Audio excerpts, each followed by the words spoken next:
Hello, welcome to a spirited retelling of The Last of Us: Surviving the Super Apocalypse, which is a book by Keith McNally, which is me. So I thought, I wrote this book. It's all about a video game. We live in a modern world with our various modern conveniences and devices. Why leave this book to languish in the EPUB format? Why not make an audiobook? Now, the wacky part is I decided to record the audiobook on a deserted beach that I found. You can hear a fucking boat going by right now. Because, of course, as soon as I start to record, why wouldn't a boat go by? But yeah, that might explain the somewhat unorthodox sound quality, the sound of lapping waves. Maybe if we're lucky, we'll hear 10,000 seagulls later. But I just like it. I like being out in the world. I like being out in nature. I like being able to yell my book. Jesus, another fucking boat. What is this, fucking beachcombers or some shit? But yeah, this is less of an audio book and more of a book yell. Because I just find that more comfortable. I tried to record this as a normal audiobook under what you would call optimal conditions. And I was just uncomfortable. I didn't like it.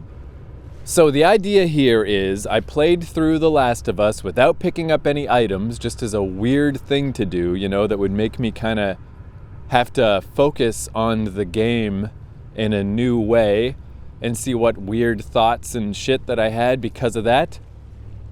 And there's also many, many divergences to just whatever video game type stuff happened to pass through my mind. In some ways, this is kind of like a chronicle of a lifetime of playing video games with like The Last of Us as the skeleton. If you'd like to read the book version, you can get it at keithcourage.com for free. So let's get down to business, shall we? When we last left our heroes, Ellie had just leaped off a fucking bridge despite the fact that it is extremely well documented that she's not even a bad swimmer. She just can't swim at all. She's got nothing. Actually, we don't even know. She never really fell in water before, so who knows? But presumably she just drops like a rock. So then Joel leaped in after her, managed to save her, or so we think. Cut to black. And now the traditional yelling of the title of each segment of this book. Lifeguard Henry, Lifeguard Henry to the rescue. Hey Joel, does almost drowning give you all your life back? No? Of course it doesn't. Why did I think it would? To catch everyone up, at the end of our last exciting episode, I was at 1 health out of 5. But Ellie did scrounge me up a health pack, so thank God I got that health pack. I'll keep holding on to it if I can, but I think I'll need to break it out soon. We're getting close to super sewer infected time. I wish I hadn't taken so much damage getting through Pittsburgh. I just wanted to look cool in front of my friends. Yeah, my friends and at the time roommates Craig and Matt were watching me play through Pittsburgh, so I didn't restart very many encounters. Peer pressure, man, still fucking with me after all these years. I also just remembered about the standoff at the end of the sewer while you're waiting for the final door to open. I do have a fair amount of bullets saved up if I need them, but god damn it, man, that part is gonna suck. Joel is pretty mad at Henry for ditching him. And Joel is a mass murderer, so that's a bad situation for Henry to be in. However, Henry points out that he saved Joel and Ellie from drowning, and it's best not to think too hard about the logistics of the rescue. Did Henry grab them both? How did he even see them? I can see the bridge in the distance behind us. It's not crazy far away, but it still seems like a pretty long way to be dragged down a river while unconscious. Well, however the rescue worked, I'd say Joel is darn lucky to be alive. Realistically, I don't know that he should have made it through this one. So he and Henry agree to an uneasy truce, and Henry says the classic line, "You're gonna be really happy you didn't kill me." Man, Henry looks filthy. Sam's pretty filthy too. Maybe they've had it rougher than Joel and Ellie did? And they didn't even get to see the bar from Uncharted 3, so who's jealous now, Henry? The Beach. You ever read Alex Garland's novel, The Beach? It's really good. I feel like the movie is more of a trailer for the book. And they printed so many copies that at one point, you could order a copy of The Beach for literally 1 cent. I've read it a bunch of times, and I can tell you, it'd be a steal at twice the price. Get it? That's a joke. Even if the book cost 2 pennies, I would still recommend it. Ha ha! I noticed while walking that the camera is pulled in much closer to Joel than it was to Nathan Drake. I have Joel wade into the water as far as he can go, but I can't see his pants getting realistically wet. In Uncharted 1, that was everybody's favorite party trick.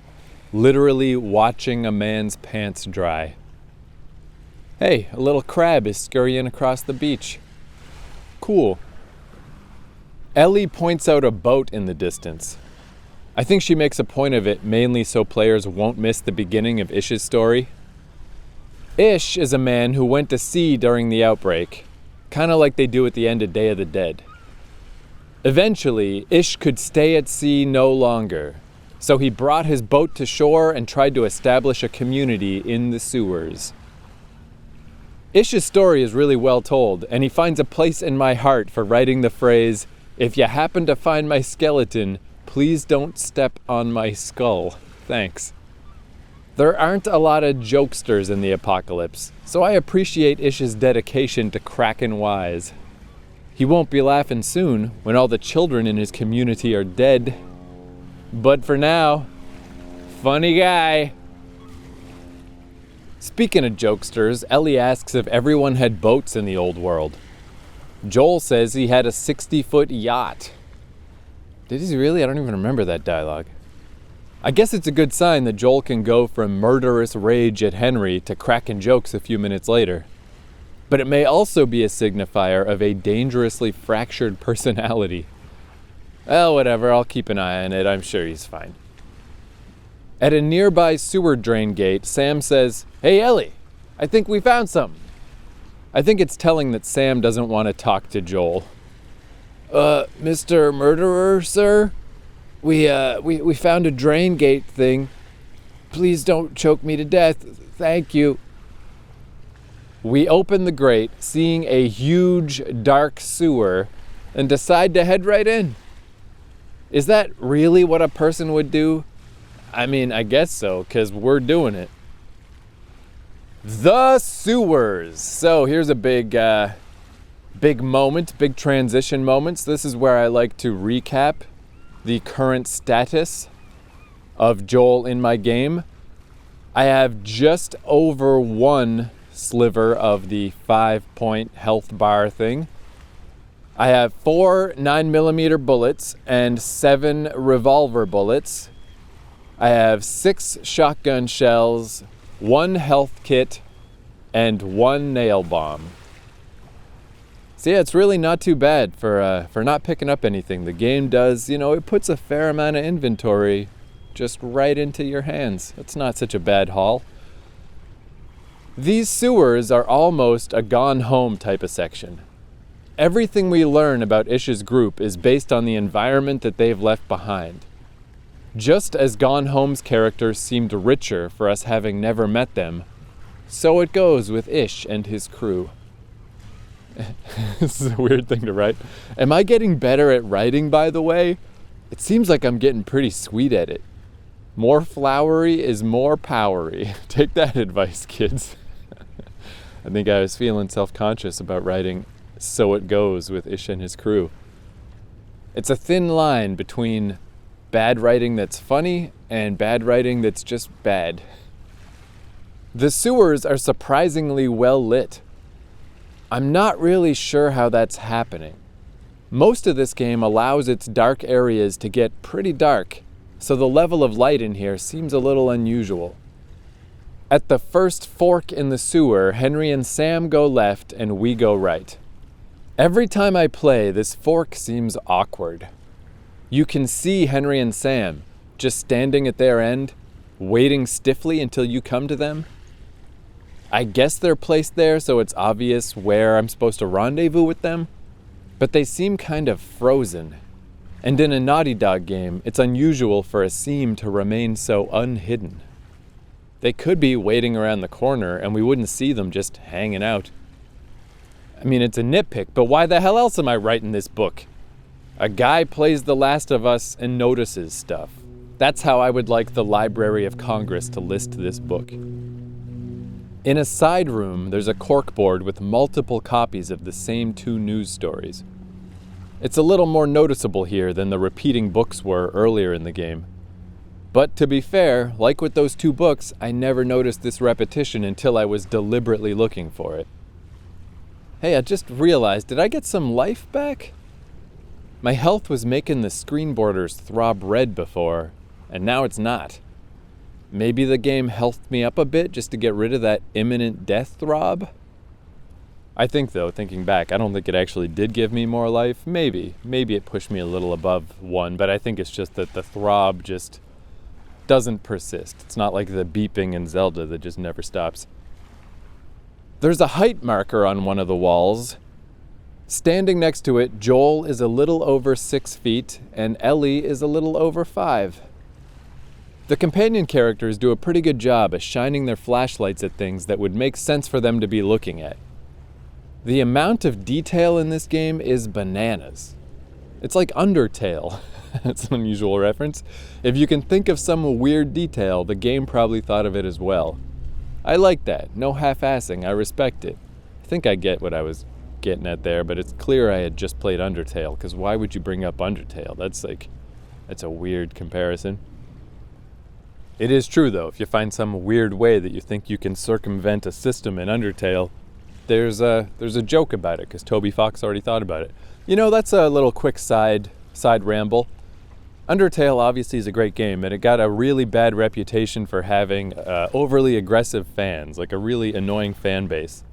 But, I mean, I honestly never found that to be the case, and it could just be that I'm an adult, you know, I'm a grown man, I'm in my late 30s.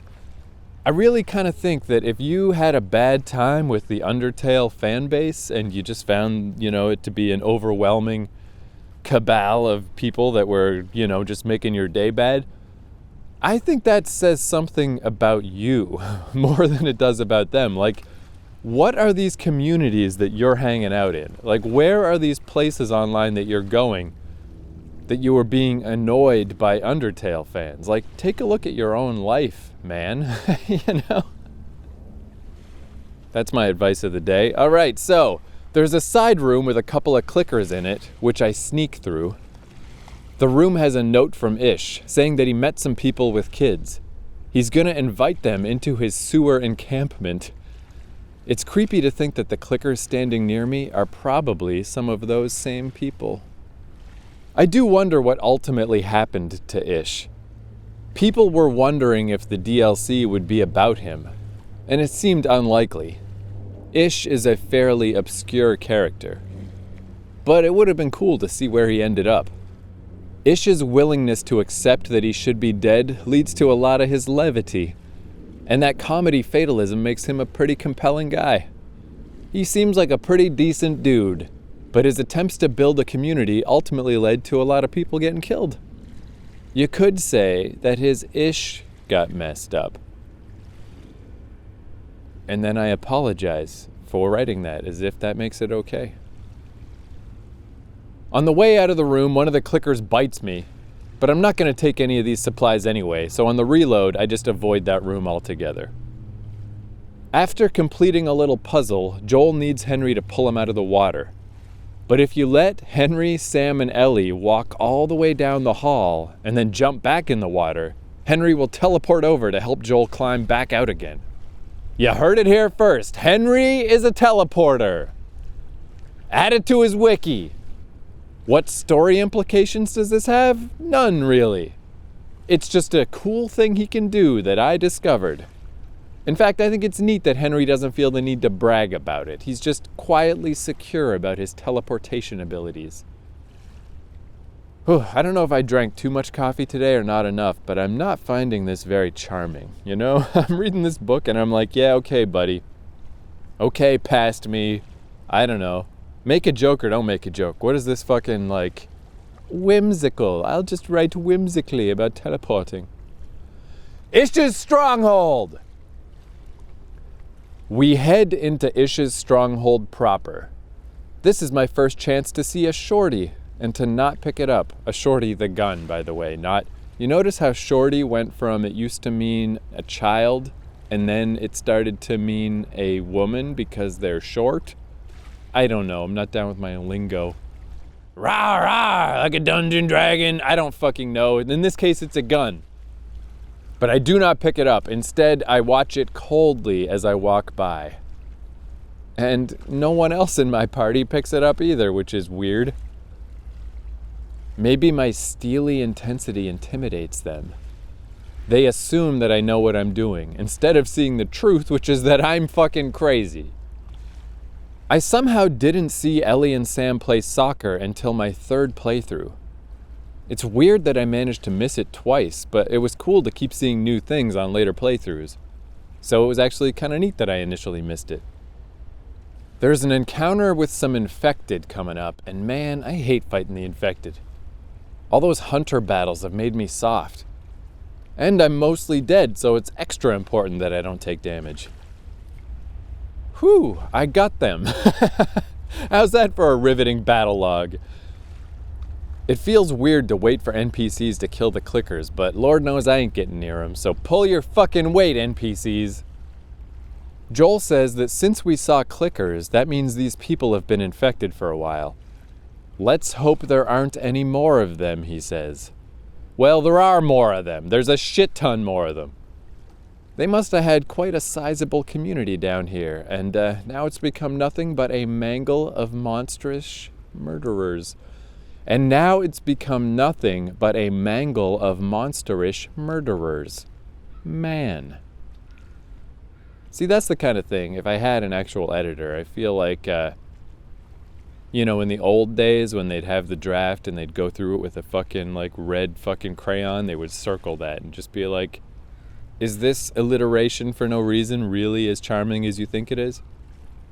If memory serves, Ish's group all fell apart because someone didn't lock a door. Is that right? Like, that seems kind of lame. There was no big catastrophe, it was just someone being dumb. Double check the door, Peter. How hard is that? Ish's community has a pretty serious rain catching operation with lots of water collection barrels. There's a big hole in the ceiling, and I spot a supermarket, which the group likely raided to help them get established. It's a pretty well-designed scenario, except for the part where everybody lived in a sewer. That seems pretty drastic, even during an apocalypse. I guess, though, I'm thinking now of, like, because I'm thinking of, like, that chalet in the winter section. You know, a place like that would be way nicer to stay in, but then I guess that would be something that raiders would come and fuck with. Maybe, I don't know, maybe a sewer's not so bad, because, I mean, no one else is gonna want it, right? I don't know. Whatever. They're dead now, so it doesn't matter. There's probably still water in these barrels.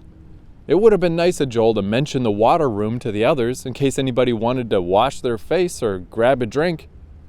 But then it would have been cool if Joel did a lot of things. The fact of the matter is, Joel is not a very cool guy. Posted all around are what may be considered an overabundance of rule listings. It seems like misplaced effort given that Rodney or whoever couldn't even remember to lock a goddamn door. Each rule listing is different, which belies a certain desperation. The rules seem to insist that this is a contained and sustainable situation. Don't worry, everybody, the sewer is all under control. Just follow all these rules and we'll all be fine. Did I write down lock the door? Well, of course I didn't, because that doesn't need to be a rule. Everybody knows to do that. Jimmy No Lock, you're on locking duty tonight, so make sure to lock up. All right, good night. It really is the dumbest. Like, they didn't have two people check if the door's locked. what do you call that? It's like something redundancy, but where you have redundant systems. You have two people check the locks because, if Jimmy No Lock is in charge, you're going to want a second person to check the lock. There's a kid's drawing of Ish and a guy named Danny with the words, "Our Protectors." The story of the Pittsburgh Hunters was fairly muddled, trying to tell too big of a story through limited means. But the Ish story is the opposite. There aren't many actual notes to read, but the overall story seems very clear. The classroom. The classroom is probably the creepiest part of this whole game. The words "they didn't suffer" are written on the ground near a sheet covering 3 kid-sized bodies with an adult body nearby. Games like BioShock and Half-Life 2 have used this type of environmental storytelling before. The layout of a room will often tell the story of what happened there. But those games aren't known for their downtime, so none of their environmental storytelling is as quiet as this. Here, there's no sound and no music. The Last of Us has trained the player to know that during these exploratory sections, they're in no imminent danger. They can just look around and soak it in. A nearby note explains that everyone else in the community was dead, and this one guy, Kyle, was trapped in the classroom with the kids. There were infected outside the door and no other way to escape. That is a fucking terrifying way to go. Would I have had the balls to kill these kids? I mean, I guess it's better than letting them starve. A lot of people got a pretty raw deal in The Last of Us, but I think Kyle and these kids may have had it the worst. Of the people in the game story, I mean, not in the entire Earth. But Kyle's pretty much a straight-up skeleton, so it really must have been a while since all this went down. This area is pretty well sealed, so shouldn't Kyle have some skin on him? Do stray corpses mummify? It beats me. Who am I to say what human skin can and cannot do, etc.? There's a bottle of pills next to Kyle's skeletal hand, suggesting that it was a pill suicide. But Joel can pick up those very same pills and use them to boost his stats. I guess pills affect everyone differently? I wonder if Joel also checks old corpses for gum or breath mints. Waste not, want not, corpsey. A melodrama. People say The Last of Us is bleak, and it sure is. But I think it earns its bleakness much more than the average Depression Fest does. I watched my friend Craig play some Beyond Two Souls, and in one section, a bunch of downtrodden homeless folk were sitting around in the snow. One of them talked about how her boyfriend beat her, and about how she was fixing to give birth in a month, but the baby hadn't kicked in days. It's like, Jesus Christ, game, come on, that is way too depressing. And it's mostly disconnected from any larger themes of the story. It's just a depressing little tale included for no particular reason. Don't misunderstand, I like downbeat shit, Memento Mori, all of that. But don't just throw some tragedy in there for the sake of it. The depressing shit has got to have some greater meaning or greater connection to the human experience. Otherwise, it just gets exasperating. You can't just kick an audience in the teeth, you gotta earn those kicks. I really can't tell if this is the worst book in the world. I mean, I can tell it's not the best book in the world, but where it falls on the spectrum, I don't know. That is one thing, though, I think I talked about way back in the introductory episode, but if nothing else, man, it was worth writing this book just to know that I could finish a book, because I'd never finished writing a book before. So I don't know if you're stuck in your big plans of like, oh, I'm going to be all literary, I'm going to be an author, I'm going to write novels, and you just can't quite seem to get there, you just can't hold it together long enough to finish a whole project. I highly recommend this. Like, yeah, go find a video game that you like. Just write about your playthrough. It's basically just like, I don't know, this could just be a series of blog posts. I just happened to form it into the shape of a book, but it's a lot more approachable. It's a lot more attainable. It's just fun. It's just fun to write about video games. And now I'm working on like an actual novel, a fiction novel.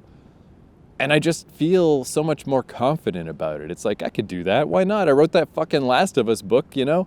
Those skills can translate. It really is. It's such a good feeling. It's a good feeling to finish something. So yeah, that's what I would say. If you have grander literary ambitions, but they're not working out, you know, fucking reel it back a little. Just write a dumb book about a video game with corny jokes and stupid shit in it. Feels good, you know? It's like fucking lifting weights. It's like the mental equivalent of lifting weights. Ish's living quarters. A trap gets set off, which slams down a huge security door.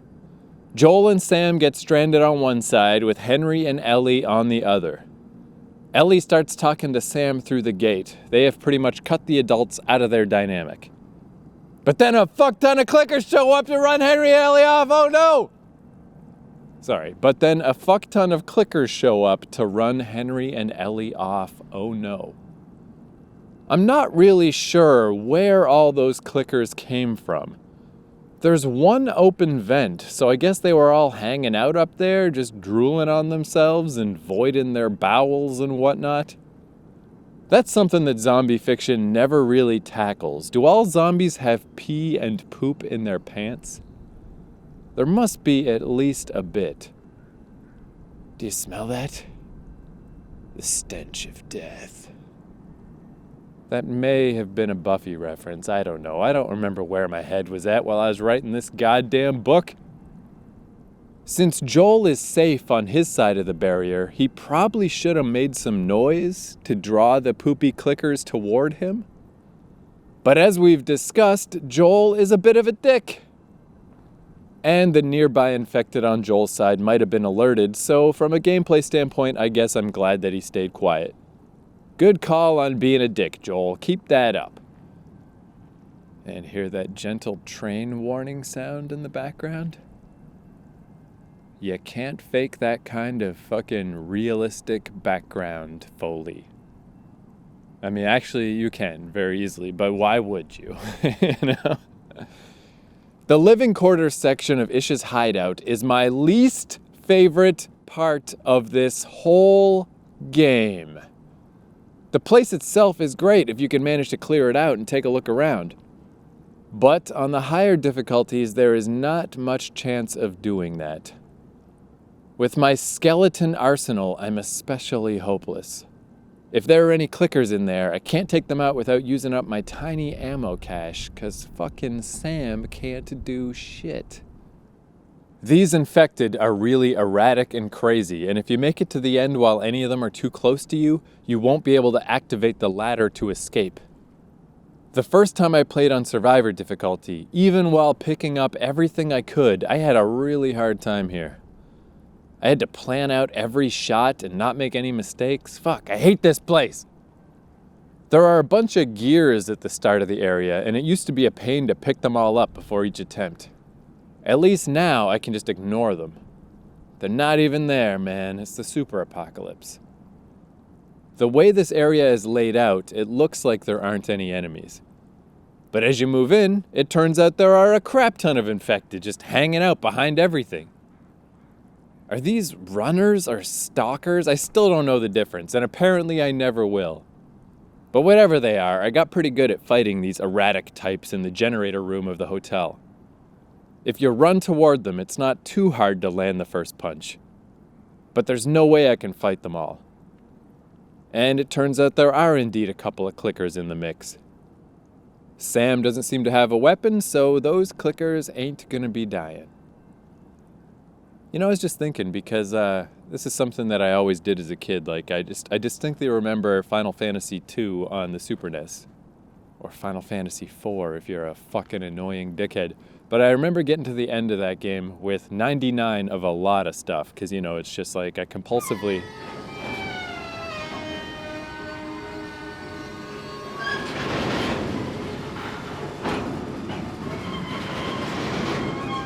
Alright, never mind with that side fucking ramble. Not important. Let's let it go.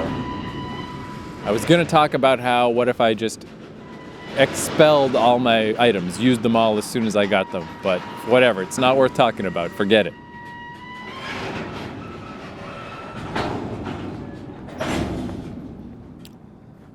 Once you make any of the infected upset, the clickers come straight for you. You can use that to draw them away from the end of the level. I even managed to get the kid boosted up once, but then I get killed before Joel can get up the ladder. Man, this is brutal. Do I break out the ammo? I've got another big fight right after this. Super Apocalypse, why? Why are you always fucking me? My thoughts return to the day when I had the idea for this playthrough. I was at a coffee shop on Roncesvalles Avenue in Toronto. It seemed like such a crazy thing to do. I was so excited to try it. But now, this is my hell. I enter a fugue state and try the encounter over and over again.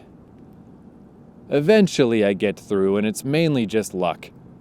I do a crazy kamikaze run into the little side area to the left, and punch that infected a couple of times. Then I move to a second infected and give him a quick pop. A clicker turns the corner, swinging her arms, so I turn and run away. The remaining infected are perfectly scrambled, allowing me to run to the end of the level. I boost the kid up, and somehow there's nobody on my tail.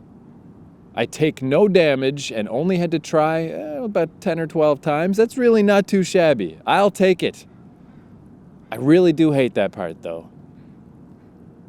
Joel has not warmed to Sam. Before boosting Sam up to get the ladder, he just says, "Move it." But it's probably best not to get attached. I mean, maybe Sam will live to a ripe old age and he and Joel will become great friends. Or maybe Sam will die tomorrow. It could go either way.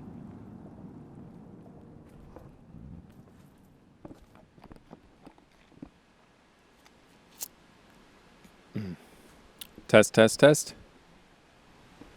Well, this is a little different. Today I'm trapped on the wrong side of the train. Like, I'm not on the beach. Now I'm just in the woods. This train ain't going anywhere, and I don't like to crawl between the train, because it does move occasionally. It drifts forward, it drifts back. It's the longest train in the world. I did climb through the train cars once, but it frightened me and I didn't like it. If I ever get crushed by a train, I really just don't want it to be my fault, you know? And that's the thing with getting crushed by a train, is that that's impossible. It's always your fault. Oh, there it goes, moving. Yeah, like every once in a while, you hear a story about somebody getting run over by a trolley in Toronto. And it just baffles me, because it's like, dude, it's on tracks. Like, you know which way it's gonna go, you know? And in the case of a trolley, they don't even go backwards. If you get run over by that shit, doesn't matter if you're the drunkest man in the history of drunkenness, you could have avoided that. So I'm not quite as isolated from humankind as I would like to be, but this'll do, because even though I'm on this trail that is not as obscured as where I usually hang out, the fact that there's a big train here should keep people from coming down this way. Already, though. Hear that? You can hear people yelling at their dogs. Ugh. People, am I right? Fucking people, they're everywhere.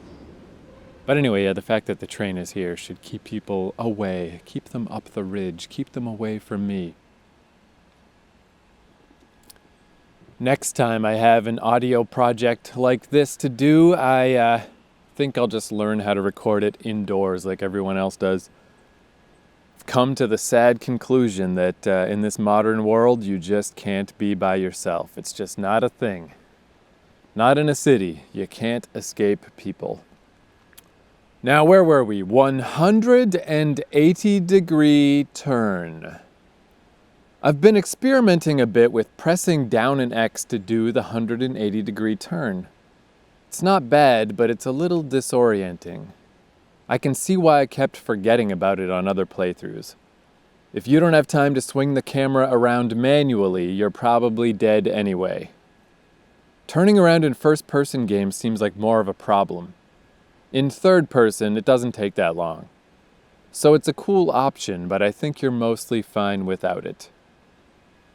Man, it's interesting to kind of fill in your gaps of video game knowledge. So somehow, I never played Resident Evil 4. You know, I just always heard about how amazing it is, and what little I've played now, it does seem pretty cool, but man, it's tough to get into a game over a decade after it came out, you know? Sometimes you just waited too long.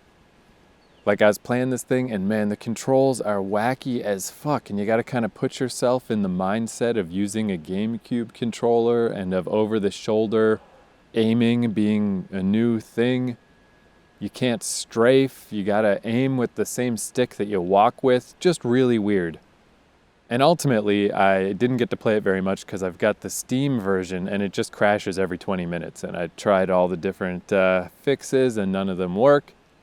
So I'll just have to save Resident Evil 4 for a later day on some other fucking system. But man, it really is a perfect example of why PC gaming is a kick in the fucking dick sometimes. It's like, that game, man, like, I wonder how many people ever experienced a crash on the GameCube version of Resident Evil 4. Maybe nobody ever, you know? Maybe like a dozen people in history. Meanwhile, fucking the Steam forums are just littered with like all the crash reports and all the mystical magic of, oh, you could fix it with this, and you could go into the INI file and you could fucking change this and do that, and hey, just get this program and apply it to the executable and it will allow your virtual memory to go from 2 gigs to 4 gigs for this specific application. None of this shit works, and it's just like, god damn it. Fucking computers, man. What the fuck? Yeah, games might be better on PC, but you fucking pay for it, dude. You fucking pay for that shit. And sometimes they just don't fucking work. But anyway, the point I'm getting at is in the extremely awkward game that is Resident Evil 4, so much more awkward than I expected, because everybody talks about how awkward the old games were, but they don't bring up that Resident Evil 4 is fucking weird. It is real weird. Those controls are super awkward. They're easily as weird as tank controls, just in a different way. So, in that case, hitting down and the action button to do a 180-degree turn, extremely useful. I did it all the time. I did it just while navigating levels because it's just easier to turn away from where I want to go and turn 180 than it is to slowly get fucking Leon to lumber around. So yeah, I wonder about that. I wonder if stuff like the 180-degree turn in The Last of Us, I wonder if that was just because they're like, hey, Resident Evil 4 had that, so we should probably have that, right? But in Resident Evil 4, it's super useful. It's almost essential. And in The Last of Us, it's just, you know, I mean, I forgot about it for 30 hours. Scoping out Ish's digs. Sorry, stepping on branches. That's a difference from stepping on rocks. This really should be, I mean, considering how I'm always in nature when I record this fucking book, shouldn't this book be about fucking nature shit? Shouldn't this be about communing with the trees and fucking opening my chakra, not about fucking video games? I'm a confused individual, man. I don't know what the fuck. Scoping out Ish's digs. I reload the game and switch to easy difficulty just so I can clear out the living area and take a look around. It's still kind of tricky to do because these infected are such crazy assholes. Sure feels good to kill them, the motherfuckers. There's a note on the wall near the entrance which is really hard to read, because again I'm playing the PS3 low-res version, but seems to be instructions for feeding chickens. There's a reference to a pig also. Did Ish's group have chickens and pigs? Good on you. Good on you. You should have taught the chickens to lock doors and you would have been all set. They also have rules for the shower. 5 seconds to lather up, then 10 seconds to rinse off. That ain't too bad. Showers. Nice. There's even a corpse in a shower. That's how much that guy loved the shower. He wanted to die in it. I'm down with that. Joel seems a lot nicer once all the infected are dead. He even tells Sam that he did a good job. He's much less terse. Murder must chill old Joel out. His anti-drug is monster killin' and gut spillin'. I feel him, 'cause I'm the same way. You know, I literally never read this book and just think like, l'amour juste, you know? I just always read it and I go, that's dumb.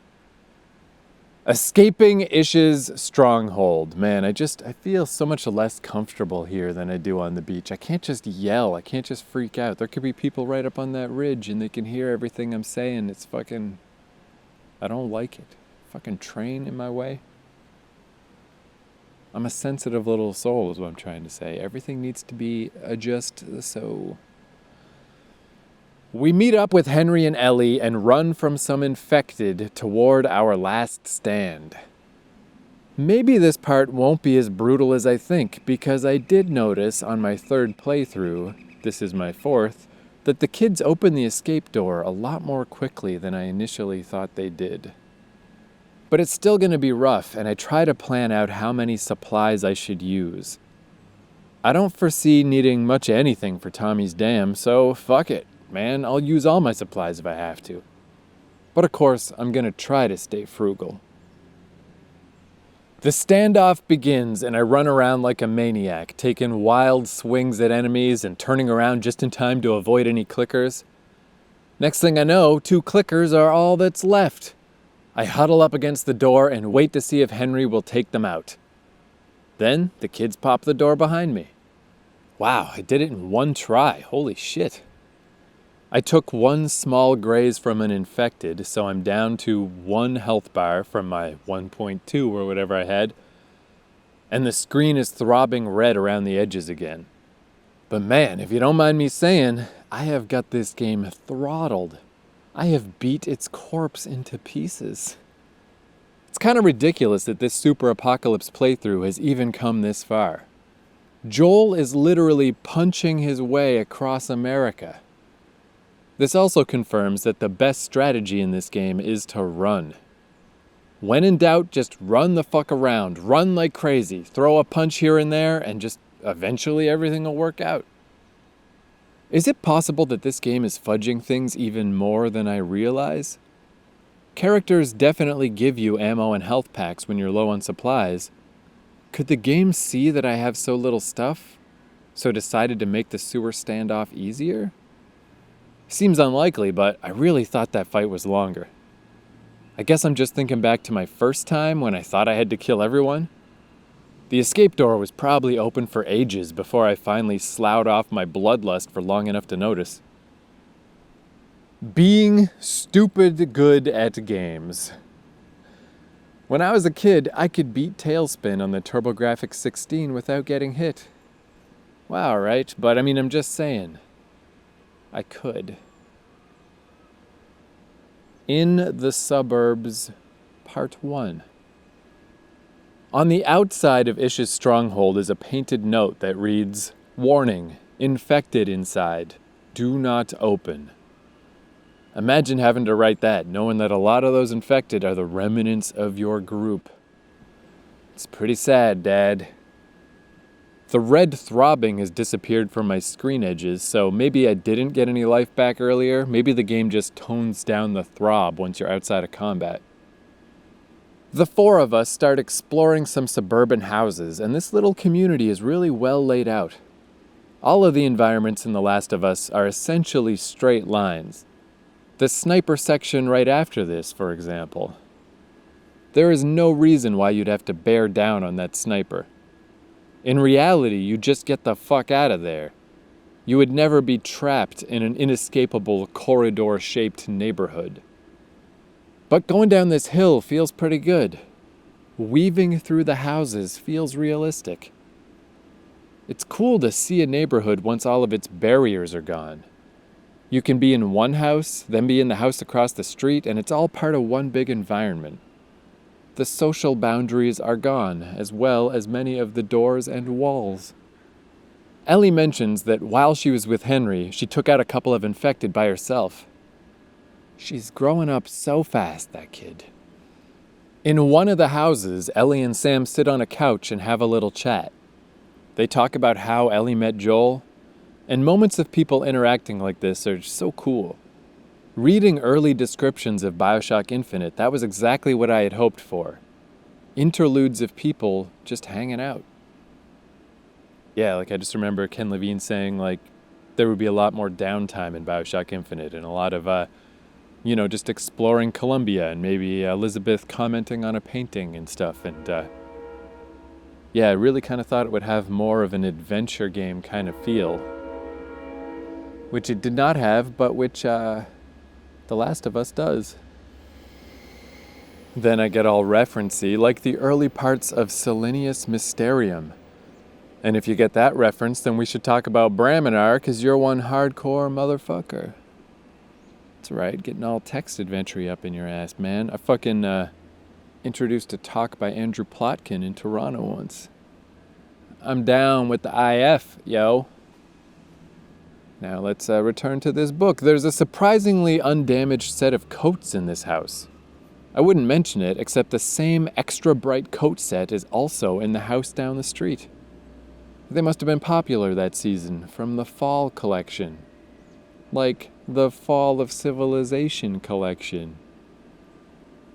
That is a weird thought, though. I mean, obviously it's just, an asset that got used twice, but it's weird to think that what if you do own all the same shit as the guy across the street from you, but you don't know because you can't go in his house. But then when the apocalypse lays everything bare, you're like, oh, I was a basic motherfucker. I have the same exact coat and the same wild horse painting, and I have the same everything as that other guy. We should have been friends, but it's too late now. Too goddamn late now. We find a note from Kyle about how Ish had asked Kyle's group if they wanted to join him. Kyle, you'll recall, was the guy who died in the classroom with the kids. It's surprising how little info there is about Ish and his gang, since they feel so fully formed, but it's really only a handful of notes. Handful of death notes. I guess this is where the power of video games comes in. The collecting and reading of notes, as a little story, works okay, but being able to walk through Ish's hideout and to see the remains of it, that's what makes this story really come to life. Though without the notes, the environment wouldn't be as vivid as it is. Video games really are a convergence of all media, and when it all works, it is pretty amazing. Narrative minimalism. I like the idea that less can be more in regards to storytelling. So come, join me in a quick sojourn into a barely related discussion, and then we'll get right back to The Last of Us. I like looking to the recent past for examples of how stories can be told succinctly. I often have this notion with movies. In the 80s, popular movies were usually about 90 minutes long.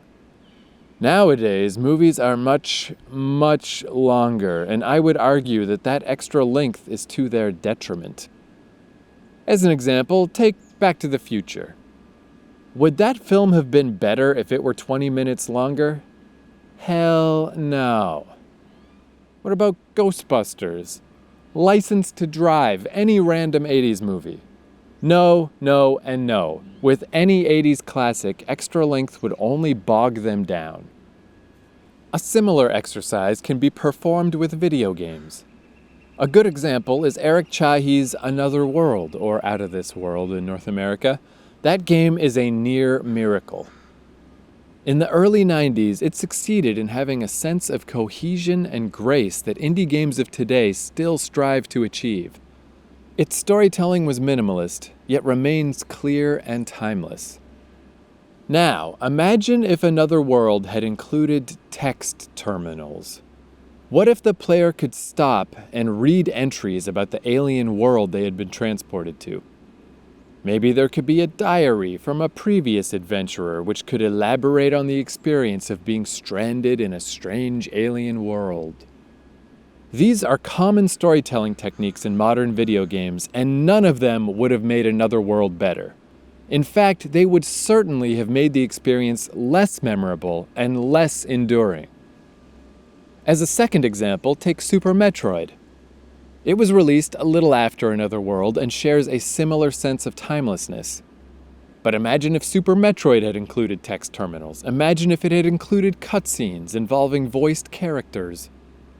It's easy to envision because that's basically what happened in later Metroid games. When asked if Metroid Other M is better than Super Metroid, 10 out of 10 people say, "Get the fuck out of here and don't ever fucking come back here again." Video games commonly include all this narrative ornamentation. Yet as the decades pass, it becomes increasingly clear that video games and traditional narrative techniques usually make poor bedfellows. The Last of Us manages to bridge this gap because it draws from many different storytelling wells and strives to interweave them wherever possible. But using traditional narrative techniques to tell stories in video games is something that has to be done with extreme care. It can't be included perfunctorily. Doing so is the equivalent of putting text terminals in another world. Rather than being additive, it subtracts from the overall experience. And you know who wants to do that? The devil. I was just saying how, when I read this book back, it's mostly just full of stupid turns of phrase and dumb writing and not cool things. But I do remember when I came up with this little thought. I really am proud of this one. I really do think this is something that I wish game designers would think more about. Because I hate storylines in video games, by and large. I hate cutscenes, I hate fucking babbling characters, I hate the rambling bullshit. I hate having a story crammed into a video game when the two things don't fit and don't pay off to each other. And when I thought of that example of putting text terminals in Out of This World or in Super Metroid, man, I just felt like a fucking light bulb, just like the biggest light bulb in the world went off over my head. It's like, that is absolutely something that pretty much anybody would do. That would just be the go-to of like, making a little game, making a little side-scroller, gotta put in some shit. I even remember once when I was in Toronto, there was like a friend of mine who was working on a procedurally generated game where it was like a spaceship game where you'd go into a derelict space hulk and you fucking go through it and gather resources and stuff, and it was going to be all procedural and random, except the story. There was going to be little text terminals with a story, and this friend of mine was like, "Hey, I know you do writing. Would you like to help with this? This guy needs a writer." And I was like, "No, no, I would not like to help." Like, as polite as I could put it, I was like, the best way I can help this guy is to tell him to take that out. Take that out of the game. Why would you do that? If you have this game that's based on being random and procedural so that you can replay it, nothing is going to destroy that more than writing that is not procedural and that is not random. You're going to burn through that in no time and just be seeing the same shit over and over, which is completely counter to the whole design and the whole purpose of this theoretical game. And even if you got over that hump somehow, nobody wants that. Nobody cares about that. Nobody wants the fucking text terminals. Nobody cares about your amateur writing bullshit. It's not fucking important. That's not what video games are. That's not what they do. That's a side dish. That is something very occasionally and very carefully to be added to a game. Not something to be taken for granted. And we're absolutely in a time where it's just taken for granted. It's like you just got to put in storylines. You just got to put in characters. You just got to put in dialogue. There are so many games that don't need any of that and shouldn't have any of that and would be so much better without any of that. Less is more, man. Don't add 20 minutes to Back to the Future. Don't fucking do it. Make a streamlined classic. Don't make a bloated piece of fucking forgettable shit. Don't do it. Now that I finished ranting at you freeform, let's go back to ranting at you through a pre-written book. In the Suburbs, Part 2. Written on the side of one house is, "I have a gun. You loot, I shoot. We'll shoot to kill." Bill mentioned something similar about how he changed his signs to make it clear that he can defend himself. I'm not sure if that's the best idea. An aggressive sign makes it obvious not only that you're there, but that you have supplies that would be worth stealing. I think having an obscure attic to hide in and staying nice and quiet might be a better play. Don't let anyone know you're around. That's what I'd do. I would weasel, I admit it. Even when merely fantasizing about the apocalypse, I know my place. Henry mentions that a lot of this aggressive signage is from the first few months after the outbreak, when people were especially scared and freaked out. There are also weird symbols on the houses, a cross design with writing in it. But I don't know what they mean. Aliens put them there, probably. Henry mentions that he was 5 when the virus hit, so he's 25 now. Sam is 12 or 13, which is a 13-year age difference.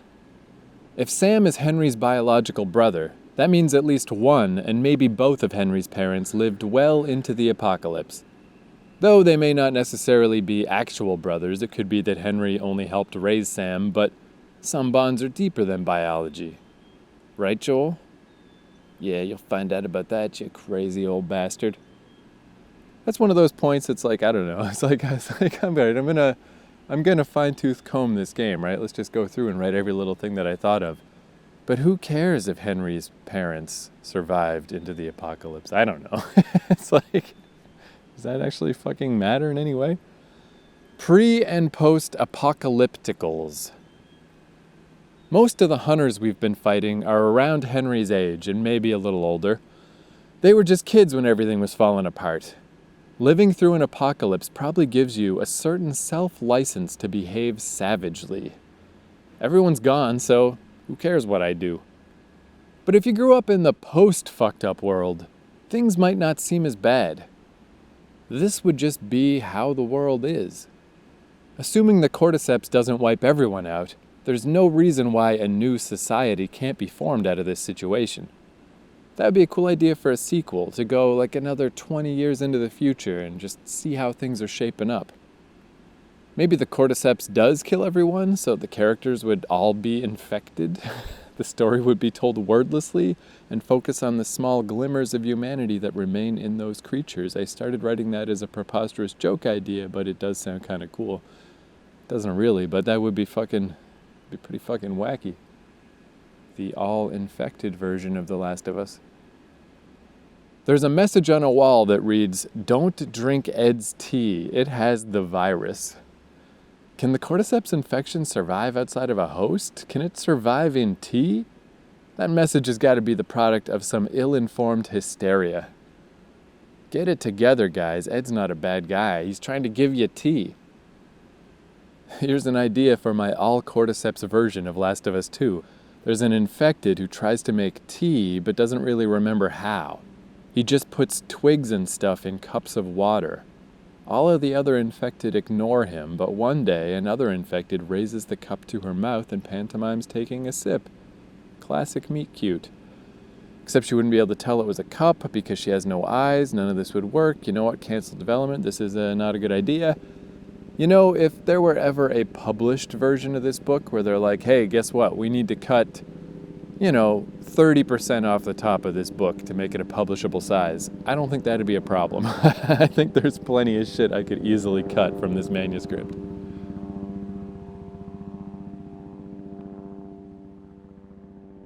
All right, I'm back down on the beach. It's a tiny bit rainy, so you might hear a gentle pitter-patter on my umbrella. Exploring the neighborhood. You know what, I'm going to start off not yelling, and then I'll graduate to yelling probably. Exploring the neighborhood. Now, fuck that, I like yelling better. Exploring the neighborhood. Joel's holding an arm to his chest because he's so injured, but I still refuse to use that health pack. You just gotta make it past the sniper, Joel, and after that, the game will heal you right up. So walk it off, softy. Man, that's something. So I just watched a playthrough of Resident Evil 2, the original version. But it's something I kind of forgot about Resident Evil games. Firstly, how bad the writing is in all of them. Ugh. People are like, it's funny with Resident Evil 4, like I was talking about. It's like, that game would get shit on so hard if it was released now. There's so much stuff about that game that everyone hates in games now. But just because it was that time and that place, it was okay. Fucking the dumb dialogue was okay. But the thing that I kind of forgot about was the limping, when you're like at half health or under. Leon just fucking drags himself in Resident Evil 2. He's got his hand on his chest and he's like dragging one leg, and it's cool. I like that. I wish more games would do that. Like, when you're beat up, you should fucking act beat up. I think that's cool. And as I've talked about, I like disempowerment fantasies. I think that's interesting. I think that's a lot more interesting than just being a tough bullet sponge fucking dickhead. There's a workbench in a garage that has a light on because the generic workbench model is designed with its light on.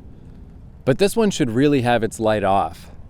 Having the light on led my friend Matt to think that people were nearby, which is a fair assumption to make. That light being on becomes an unintentional red herring. There are a couple of dogs playing near an ice cream truck. At first, I was worried about those dogs. As long as you don't approach them, they just keep running and running. I had flashbacks to old adventure games where the dogs would tear me asunder.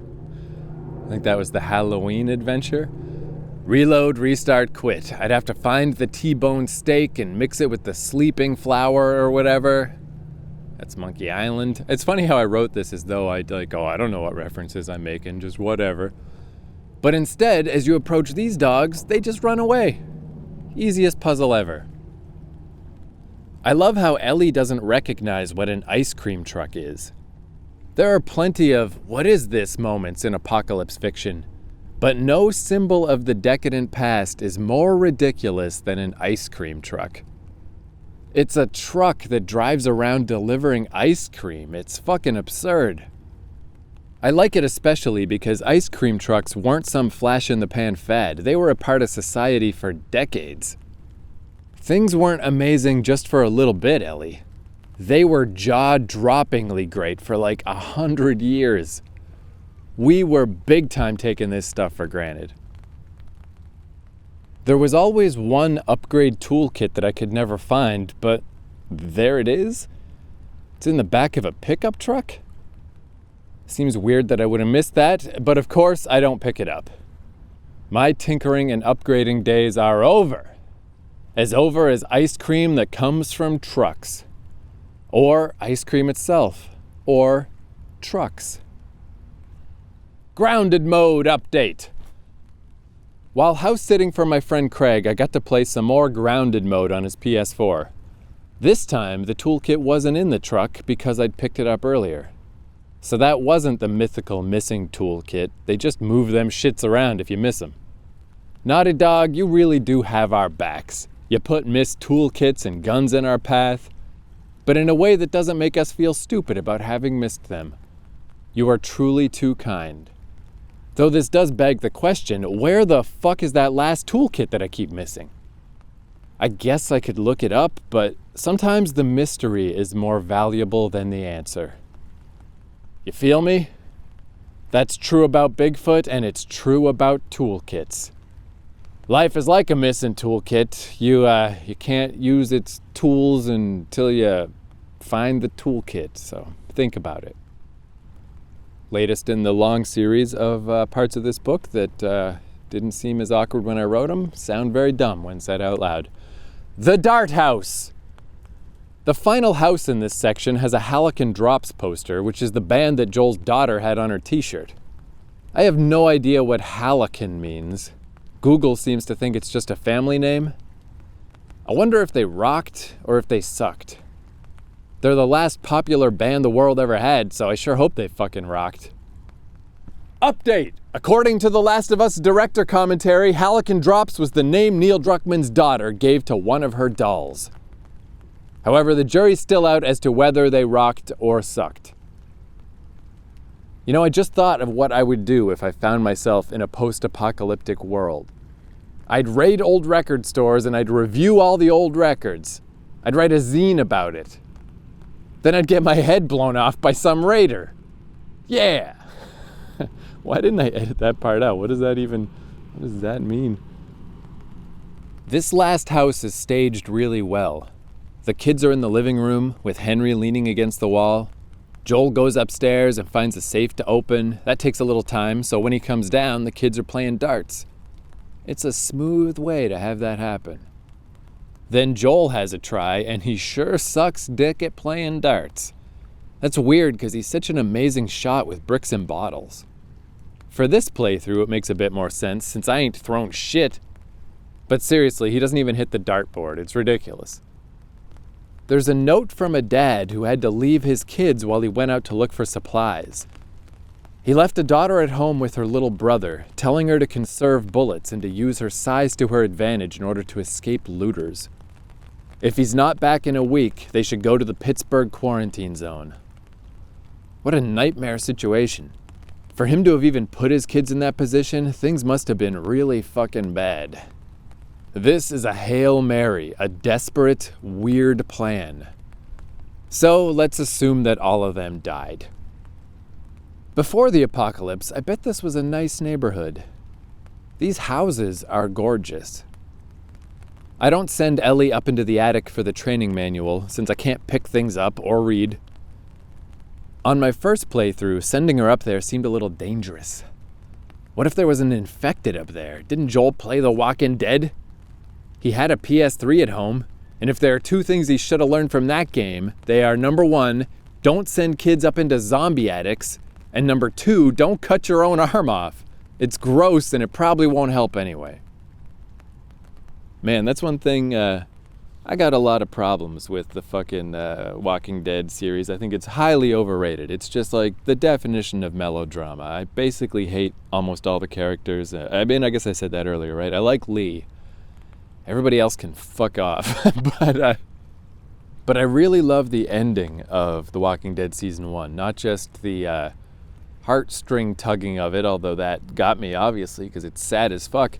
But it's so genius how once Lee is incapacitated and he has to direct Clementine on how to get out of that last room, it's so cool because it's like you're using adventure game mechanics as part of the story, you know, like Lee is instructing Clementine of like, go get this item, go do that. That's like the best mixture of an adventure game mechanical system with the story that's being presented that I've ever seen. Like, that was genius on a whole other level. That was so fucking cool. And also just like so sad and so awesome. Like that series, you know, I really think people way overstated how cool it was, and then no other fucking Telltale game was ever that cool again because they were just, you know, so just too easy. Everyone's just too easy on everything. I mean, there was a goddamn ninja girl in episode 4. I mean, there was so much dumb shit in that. but the good parts really were good. Man, that ending. Not the whole end chapter, because most of that was dumb, but that end scene, beautiful. Like, that is truly one of the greatest gaming moments ever made. So good. The gang sees a firefly symbol, and Joel explains that his brother in Wyoming knows how to find the fireflies. He then asks if Henry is in for the journey. I never really caught that before. Joel has decided to stick with Henry and Sam. That makes their incredibly brutal deaths slightly more of a downer. Around this time, I start thinking, this playthrough is feeling long. I keep pausing to write stuff down, and every fight takes me a million tries. But the second half of this game always passes quickly. And once it's over, I know I'm gonna wish there was more. Judging by the little indicator on the phone that I'm reading this on, I'm not quite at halfway through the book, but we're almost at the halfway point. The sniper. We hop down a short wall, and a sniper takes a shot at us. Shit! And we can't go back for some reason, so we'll run to the side. Nope. Man, this is one bizarre street layout. The sniper keeps shouting at us to fuck off. We can't, sir! The city planners are forcing me to sneak all the way to you and then stab your sniper face. I don't want to. Blame those guys. If it were up to me, I would have run away. This sniper really stretches my tolerance for game characters and their yapping. He does not need to yell something after every shot.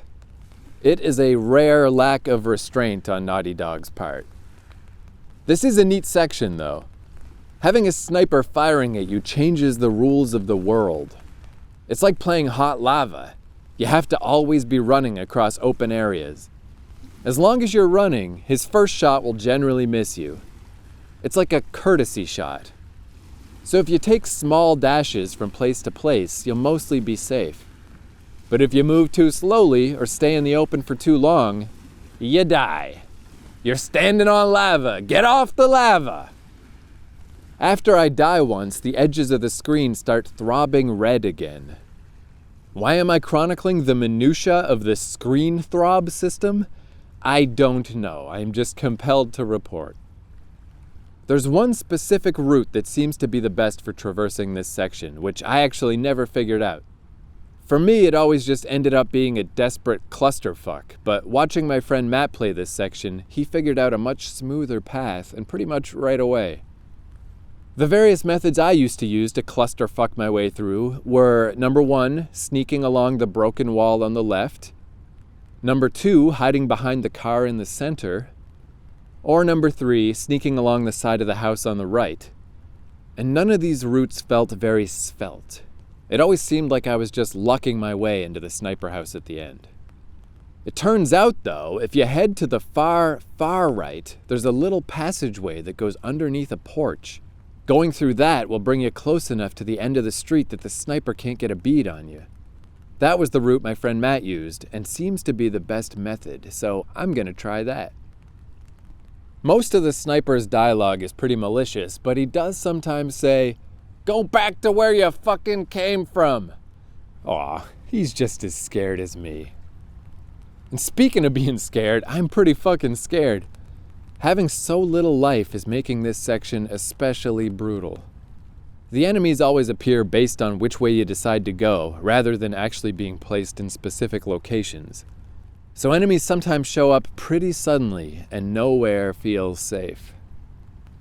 You know, it just occurred to me, just thinking back to different interviews and shit I saw about this game, they talked a lot about the memory constrictions of the PlayStation 3, because what did it have?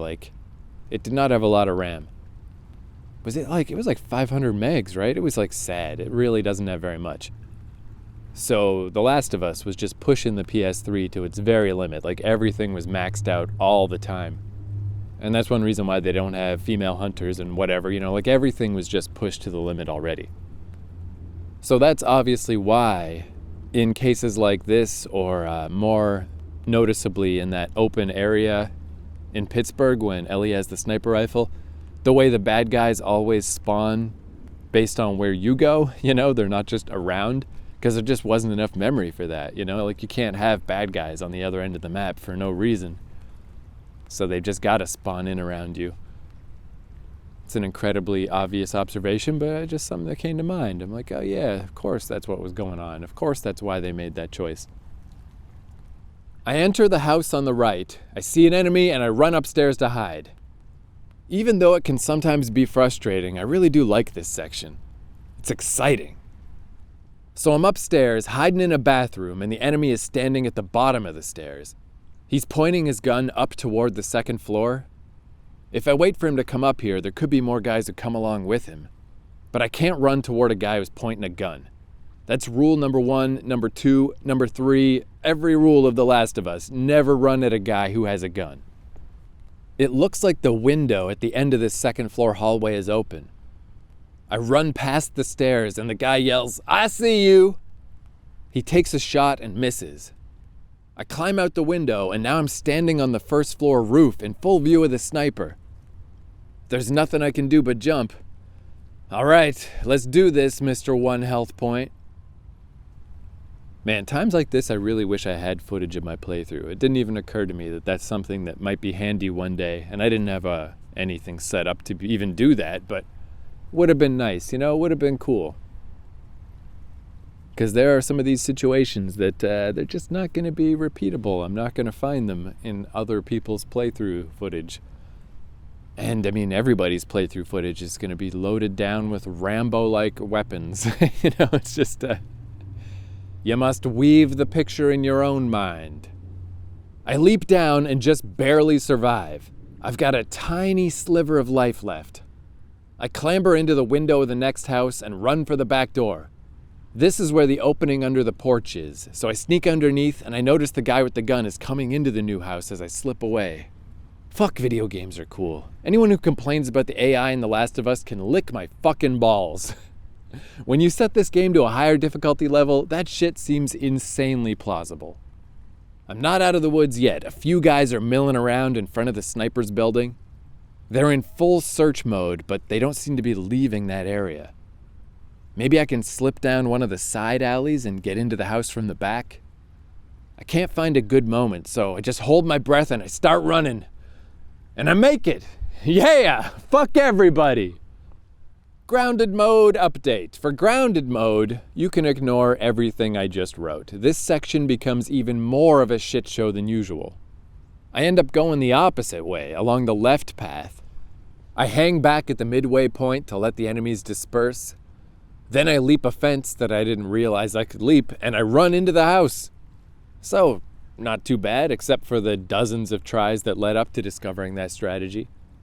Grounded mode, incidentally, is not a well-balanced experience. It can be way too hard, and in this case, the sniper shoots extremely fast. I would describe it less as exciting and more as crushingly brutal.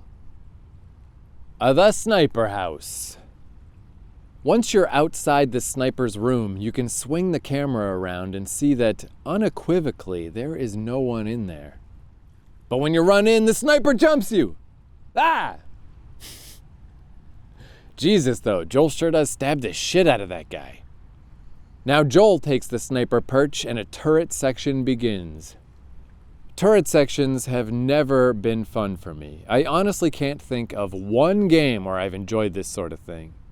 Maybe it's slightly acceptable at the start of Saints Row 4, but even then, I think it's the lack of creative problem solving that wears me out. During a turret section, there are no options. Every problem is a nail, and you have a hammer, and that's it. You just keep hammering until all the nails are down. I'm covering Henry, Sam, and Ellie, sniping whatever enemies need sniping, and the super truck returns. God, there are so many exclamation points in this book. I don't want to exclaim for a fucking minute. Can I stop exclaiming? Why are there so many exclamation points? Why? Why? God damn it. This book needs to calm the fuck down. The super truck returns. How did they get that goddamn thing all the way over here? Though having the truck return is a nice boss fight situation, and setting the driver on fire with his own Molotov is pretty funny. But come on, I saw those roads, man. I couldn't even walk down them, let alone maneuver an armored truck through them. I had to come through a sewer just to get here. Did that truck get airlifted in or what? Then some infected show up and Sam gets bit, but he pretends that he didn't, and that's a drag, because that kid was all right. Resting. So this is the section where a child is about to die. So let's see how many exclamation points I put in this section. Maybe this can be the first non-exclamatory section of this whole stupid fucking book. Even more infected show up, so we make a hasty exit from the neighborhood. Then everybody holds up for the night at the radio tower, even though it's right next to that huge swarm of infected. I guess the flimsy fence is enough to put everyone at ease. These really are some steely motherfuckers. Joel tells Henry a story about driving motorcycles cross-country with his brother Tommy. I sure wouldn't drive across a damn continent with my brother. Joel and Tommy must have been close to agree to a trip that long. Henry says he doesn't think anyone from his group is gonna show up. Meanwhile, Sam and Ellie have a talk about the afterlife. It's a great example of writing that almost goes wrong, but doesn't. On the surface, it's a little heavy. Sam asks Ellie if she believes in an afterlife. He asks if she thinks people's souls are still trapped in their infected bodies. He even walks over to the window and leans against it, staring out into the night. Ellie gives him the robot toy he wanted from the toy store, and after she leaves, he drops it to the ground. It's some pretty dramatific stuff. But Naughty Dog does it so well, so goddamn crazy silly well. I buy it, man. I buy it all, hook, line, and sinker. The fact that Sam is counting the cans of food, even though he must be freaking out with the knowledge that he won't last long, that is heartbreaking. Maybe he's trying to keep his mind off his bite. Maybe he wants to be sure that everyone else will be okay. I just feel goddamn bad for that kid. Sam asks Ellie how it is that she never seems scared. That idea has come up before about Ellie's unusual emotional strength. She's more able to cope with an apocalypse situation than most people would be. When Sam asks her what she's afraid of, she takes a long moment before finally coming up with scorpions. I've met people whose values and fears, or lack thereof, are pretty weird. When I was young, I assumed everyone was basically like me. As I've grown older, I've started to understand just how different people are. It's believable to me that Ellie could be just the right kind of damage to fulfill the needs of this video game character that she is. Her attitude keeps the story moving and gives the game a sense of levity. Things would be a lot less fun if Ellie were more shell-shocked. But while her personality may be shaped by narrative convenience, it's also still believable. Some people can just take a lot of pressure. I love the look on Ellie's face when Sam asks her if she believes in heaven. She takes a moment to formulate a political answer, then tells him that she goes back and forth. But her expression says that she doesn't believe in an afterlife at all. In video games, I often prefer simpler graphics. Emotional resonance can be easier to feel when an image is more abstract. There's less likelihood of an uncanny valley effect. But Naughty Dog does not have that problem. These facial expressions are amazing. I feel like I'm looking at a real person. I wonder if Sam felt ashamed that the last thing people thought about him was that he might want a toy robot. Damn, man. Damn. Morning. We cut to the next morning, and I'm reminded how great the lighting in this game is. You can always tell what time of day it is just from the light. We all know the next scene, so let's just say that Sam is already gone. The cordyceps infection spreads fast, and Henry has no choice but to shoot him. Henry turning the gun on himself is probably the biggest shock of this game. Sarah's death is sad, but it's not entirely surprising. I quickly realized that Sarah wasn't the girl on the box, and after that, a small part of my mind was just cynically ready for her to die. Henry and Sam's deaths are like whiplash. Their story ends incredibly suddenly, and the moment after Henry shoots himself, the screen cuts to black. After a moment, we see the Fall title. It's our first seasonal transition, and for it to happen right after Henry's death makes it feel doubly jarring. It's kind of like the ending of Hardcore Logo. Something crazy happens, and then it's over. There's no time to internalize or digest what just happened. All right, that's the end of Pittsburgh. Hey, I got through that whole part with no exclamation points. Halfway through this book, I'm finally learning how to be a slightly less ridiculous writer. So, since I am just sitting on the beach in the rain today with my umbrella just suspended in some brambles, I think we'll call it a wrap for today, and that's obviously the end of this section. So, basically, we've climbed up the ladder. We're halfway up, and now it's just a slide, man. It's just a slide all the way down. So, as always, if you would like to check out the EPUB version of this book, or you can get it as a Word file, you can get it as a text file, you can get a PDF, you can get whatever the fuck you want at keithcourage.com. Please do, please spread the word, please let anyone out there who might give a shit know about this book. And even cooler than that is just that you're here at all, just that you're here in the first place, that you've made it this far, that I'm not just sitting on a rainy beach talking to nobody. I mean, I am, but it's not just me and God. There's some magical digital people at the other end of this, so that is awesome.